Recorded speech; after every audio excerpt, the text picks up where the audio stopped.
రద్దు చేసుకున్నారు, ఒప్పుకున్నారు ఈ రోజు వరకు. అందుకని లేకపోతే నాకు డౌట్ వచ్చింది, వీళ్ళు వచ్చాక మళ్ళీ ఆ పేరు చెప్పి వీళ్ళ నుంచి కాంపెన్సేషన్ ఏమైనా మింగేస్తారేమో అన్నటువంటిది. అదేమి లేదు, వీళ్ళు మొన్న వెళ్ళొచ్చి అంత కూర్చుని వచ్చినా కూడా ఒప్పుకోలేదు కదా నారాయణ, లోకేష్, చంద్రబాబు వీళ్ళందరూ వెళ్ళొచ్చినా కూడా. బట్ వాళ్ళు కాంపెన్సేషన్ కూడా అడగలేదంటే మన ఈ గొడవలో ఇంకా ఇన్వాల్వ్ కాదలుచుకోలేదు. రెండవ కాన్సెప్ట్ ఏంటంటే కేంద్ర ప్రభుత్వం వల్ల కాలేదు, చంద్రబాబు ప్రభుత్వం వల్ల కాలేదు, జగన్ చేయించాడు కనకదుర్గ ఫ్లైఓవర్. డబ్బులు మధ్యలో వాడు తీసుకుని మిగతా డబ్బులు ముందు ఇస్తే గానీ నేను కట్టనని చెప్పి కూర్చున్నాడు కనకదుర్గ ఫ్లైఓవర్. వాడిని ఏం చేశాడో ఏం తెలియదు, అయిపోగానే కట్టేశాడుగా జగన్ రాగానే.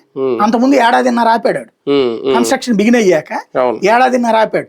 దానికి కేంద్రంది బాధ్యత అని చంద్రబాబుదే బాధ్యత అని కేంద్రం మాట్లాడారు అప్పుడు ఎలక్షన్స్ అప్పుడు 19 ఎలక్షన్. గడ్కరీ వల్లే అయ్యిందన్నారు. గడ్కరీది బెంచ్ సర్కిల్ ఫ్లైఓవర్ ఇది. దీని కాంట్రాక్టర్ సోమా బిల్డర్స్ ఎవడో ఉన్నాడు, వాళ్ళు ఆల్రెడీ ఐపీ బ్యాచ్ బాబు అని చెప్పేసి గడ్కరీతో ప్రారంభోత్సవం చేయించాడు.